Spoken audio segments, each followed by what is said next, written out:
Two brothers-in-law retired the same spring in the same neighborhood with just about $900,000 saved apiece. 9 years later, one of them just booked a riba cruise for his 40th wedding anniversary. The other one is back behind a hardware store counter 3 days a week because his bank account can't cover his own name anymore. Same money, same starting line, completely different ending.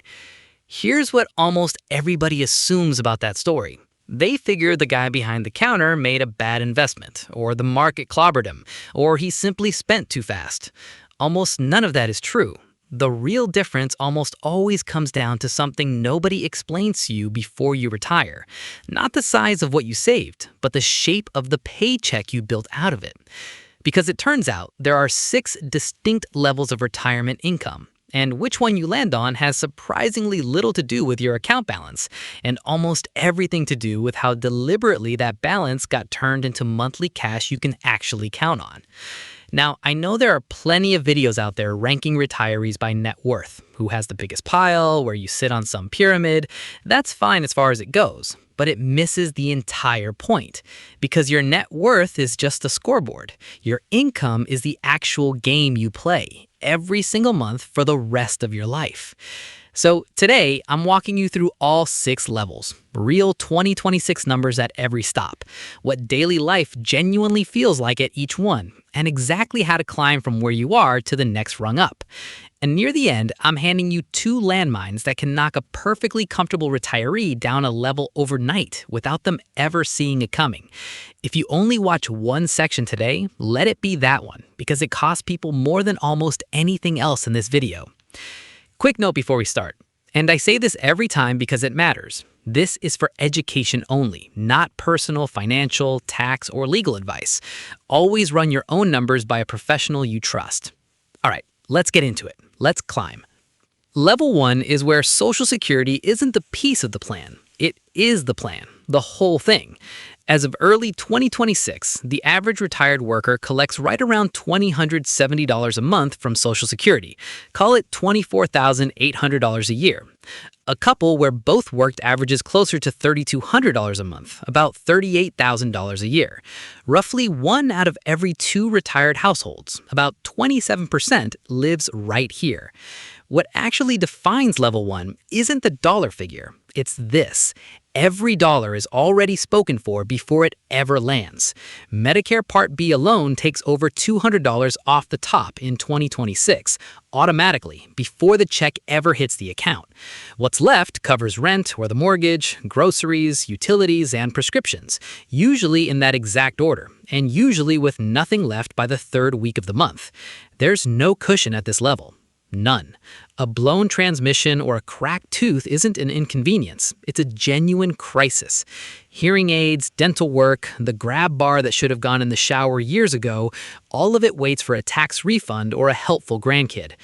But I don't want you leaving level 1 feeling hopeless, because there is real leverage here, and it's being left on the table by millions of people who earned it.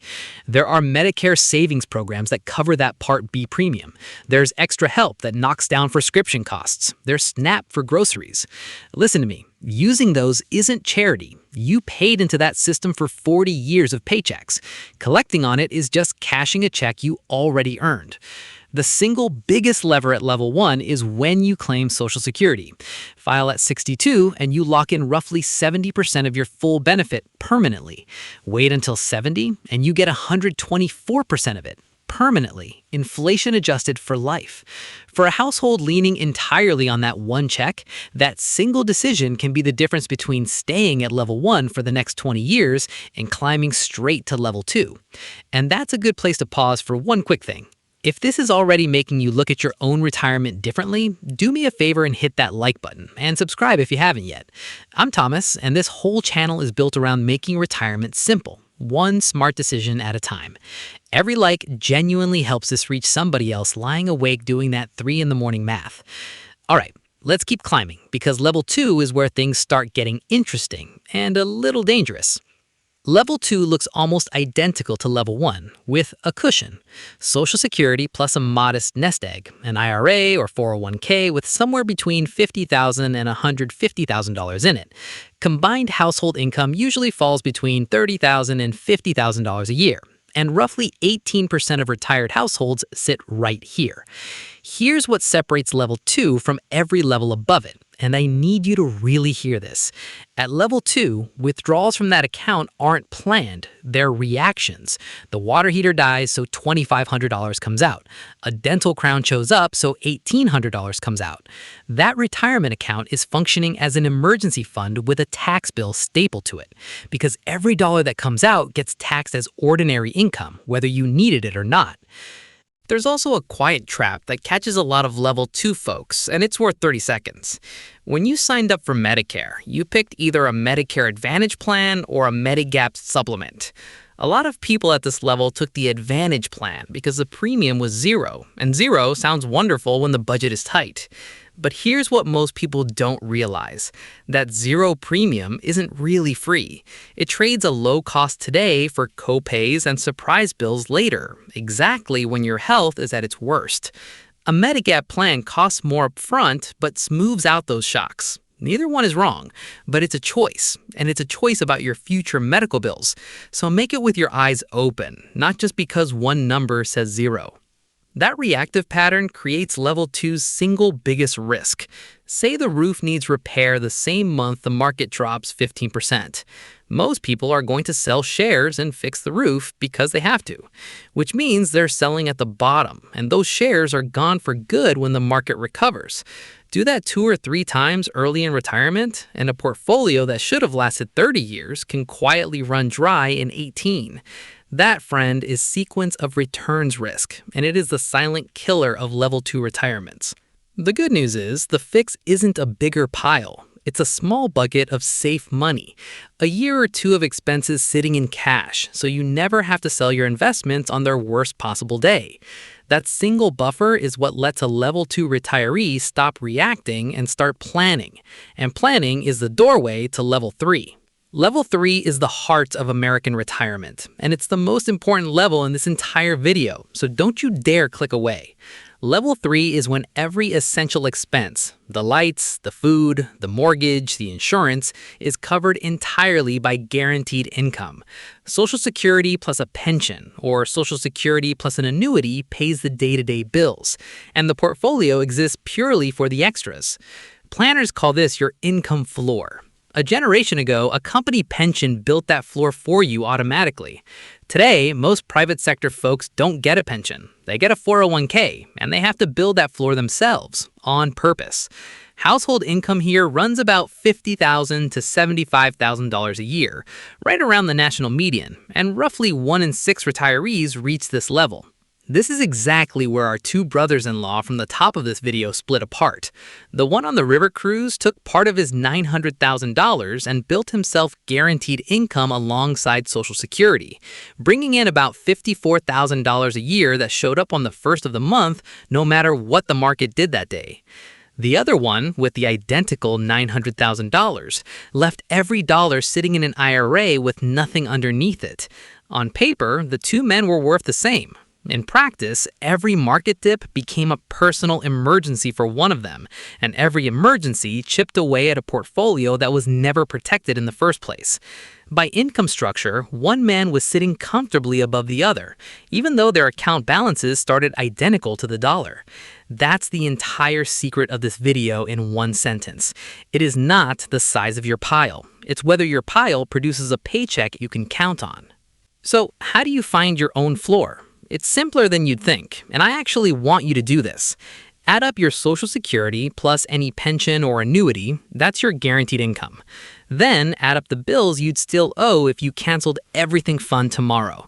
Housing, food, utilities, insurance, medicine. If your guaranteed income covers those bills, congratulations, you're at level 3 or higher, no matter what your account statement says. If it doesn't, the gap between the 2 numbers is the single most important figure in your entire retirement. That's exactly why my team built the retirement budget calculator, linked right down in the description. It maps your guaranteed income, your real essential expenses, and shows you the exact size of your gap in about 10 minutes. So you stop guessing. Go grab it. Run your numbers and come right back, because next I'm going to show you how to close that gap and climb a level, and it does not require saving one more dollar. Here's the move nobody talks about. Everybody ranks the levels. Almost nobody tells you how to actually jump one. You climb a level not by getting richer, but by converting some of your savings into income you can't outlive. 3 ways to do it. 1. Delay Social Security if you possibly can. Every year you wait between 62 and 70 adds roughly 8% guaranteed for life, and it's inflation adjusted. That is the best deal in all of finance, and there's no salesman attached to it. 2. Consider a simple income annuity for just a slice of your savings. Not your whole nest egg, a slice. Just enough to lift your guaranteed income above your essential expenses. 3. Remove one big fixed expense, like paying off the mortgage, which lowers the floor you need in the first place. And here's the research that makes this whole idea click. 2 economists, David Blanchett and Michael Finke, published a study with a title I love, Guaranteed Income, a License to Spend. They found retirees actually spend roughly twice as much when their money arrives as guaranteed income versus the exact same amount sitting in an investment account. Read that again. The guaranteed paycheck doesn't just pay the bills, it gives people permission to actually enjoy the money they spent decades saving. That's what climbing a level really buys you. Now, before we go higher, I have to stop and warn you about the 2 landmines I promised at the top, because this is where comfortable retirees get knocked backward and almost nobody sees it coming. Landmine number 1, the widow's penalty. Lean in for this one because it's brutal and it's almost never discussed. When one spouse passes away, the household loses the smaller of the 2 Social Security checks. Gone entirely. But the household's expenses barely drop at all. And here's the cruel twist. The surviving spouse jumps from married filing jointly to single tax brackets, where the exact same income suddenly gets taxed harder and more of the remaining Social Security becomes taxable. So a couple sitting comfortably at level 4 can have one spouse pass and the survivor slides down to level 2 almost overnight. Less income, higher taxes, identical bills. If you're married, you have to plan for the day there's only one of you. That means getting the pension survivor election right, thinking hard about which spouse delays Social Security, and making sure the surviving spouse isn't left with the smaller check and the bigger tax bill. Landmine number 2, long-term care. Here's a number that stops people cold. Roughly 70% of people turning 65 today will need some form of long-term care in their lives. And Medicare, I know this surprises folks, does not cover extended long-term care. A few years in a facility can run into the hundreds of thousands of dollars, and it is the single fastest way to drain a level 3 or level 4 retirement right down to the studs, often leaving the healthy spouse with nothing. There's hope here, though, if you plan before you need it. A long-term care policy, one of the newer hybrid life insurance and care policies, a dedicated chunk of savings set aside on purpose, or at minimum, understanding Medicare's rules, including the 5-year look-back period on gifts. The mistake isn't choosing the wrong option. The mistake is having no plan at all and finding out at the worst possible moment. Take a breath, because if you've got those 2 landmines handled, the view from level 4 is a good one. Level 4 is when you've got 3 or more income streams working at the same time. And honestly, it starts to feel a lot like when you were still working. Income here typically runs $75,000 to $120,000 a year, coming from at least 3 places: Social Security, a pension or annuity, and planned portfolio withdrawals. About 17% of households reach it. And notice I keep using that word, planned. At level 4, taking money out follows a system, a set percentage each year, or what's called a guardrails approach, pulling back a little when markets are down and allowing a little more when they're up. The money shows up on schedule because it was designed to. This is the level where retirement stops being a math problem and starts being a life. But it's also where a new problem quietly begins, and it's a problem most people would love to have: taxes. Level 5 is where the question flips completely. It's no longer, do we have enough? It's, how do we keep the government from taking more than it should? Roughly 1 in 8 households, about 13%, sit here, and there are 3 tripwires that define this level. The first is IRMAA, the Income-Related Monthly Adjustment Amount, a surcharge on your Medicare premiums that kicks in for 2026 once a single filer's income crosses $109,000 or $218,000 for a married couple. IRMAA has two nasty features. It's based on your income from 2 years ago, so your 2026 surcharge looks back at your 2024 return, which catches new retirees completely off guard. And it's a cliff, not a ramp. Go $1 over the line and you pay the full higher premium for the entire year. $1. The second tripwire is required minimum distributions, starting at age 73 for most of you or 75 if you were born in 1960 or later. The government makes you pull money out of tax-deferred accounts whether you need it or not, because it finally wants its tax. Those forced withdrawals can shove you into a higher IRMAA tier and make more of your Social Security taxable at the same time. The third tripwire is what planners call the tax torpedo. The order you pull money from your accounts, generally taxable first, tax deferred second, Roth last, can swing your total lifetime tax bill by 6 figures. And here's the opportunity most people miss entirely. That quiet window between the day you retire and the day RMDs begin is often the lowest income stretch of your entire adult life. Converting some traditional money to Roth in those years at today's lower rates is exactly why Level 5 retirees end up talking about Roth conversions at dinner parties. Which brings us to Level 6, $200,000 a year or more in income. Here, something remarkable happens. The principal generally stays put. These folks don't spend down their savings. They live on what the savings produce: dividends, interest, rental income, business distributions, and that covers the entire lifestyle. Social Security still shows up, but it's a rounding error. About 1 in 11 households, roughly 9%, reach Level 6, and the work here changes entirely. It's no longer about spending. It's about everything but spending. Trusts that pass assets to the next generation without probate, qualified charitable distributions that satisfy RMDs while supporting causes tax-free, annual gifting to children and grandchildren. But even Level 6 has a weak spot worth knowing, even if you're nowhere near it: concentration risk.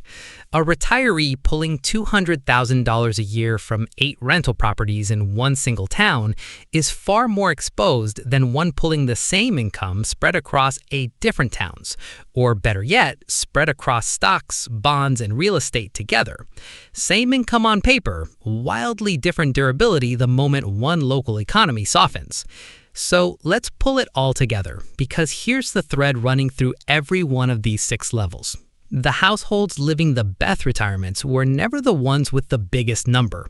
Every single time, they were the ones whose income was built on purpose: a floor of guaranteed money underneath the essentials, streams that show up on schedule, taxes managed deliberately, and both landmines planned for long before they ever hit. Net worth is the scoreboard. Income is the game you actually play every first of the month for the rest of your life. And you don't have to figure it out in your head. Here's your one action for this week, and it's the same first step whether you're at Level 1 or Level 5. Find your floor.